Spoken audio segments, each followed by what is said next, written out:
A required redrawing of district lines has been anything but a cordial process between town of Brookhaven committee members tasked with coming up what is best for the town and the taxpayers. Tonight, the deadline for their proposal gets closer, and they held another meeting. Our Joe Arena listened in and has more in a pretty spirited meeting, Joe? That's a great way to describe it, Doug. It started off pretty spirited, as you said, and throughout the entire meeting, there were several moments where it looked like things could blow over. But tonight, after listening to the third party they brought in to create these district map proposals, they say, or I say, you could definitely say that they got more perspective out of this whole thing.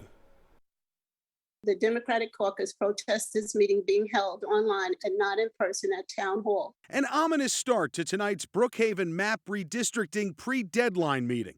Co-chair and committee member Rabia Aziz and other Democrats in this committee protesting the meeting just days before a September 15th deadline on a proposed new town council district map. And in recent weeks, the efforts to redraw boundaries for 6 town council districts has drawn a lot of criticism and complaints from some residents who say the boundary lines could unnecessarily shift communities into new districts and affect the voting power of blacks and Hispanics.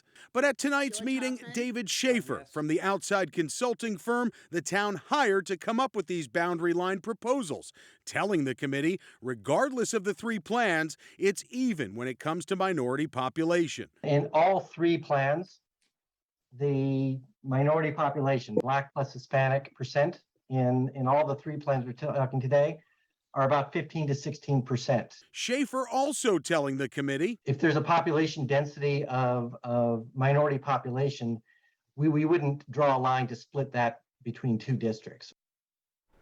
Now, when the meeting was all said and done tonight, the committee members all voted on the 3 maps, but unfortunately, there were no passing votes on any of those maps. And with about 3 days left to decide on a map to propose to their town board, one member of the committee suggested the Republican and Democrat co-chairs of this committee have a discussion and come up with what's best for the town. And we'll keep an eye on that, and hopefully that's the case, Doug.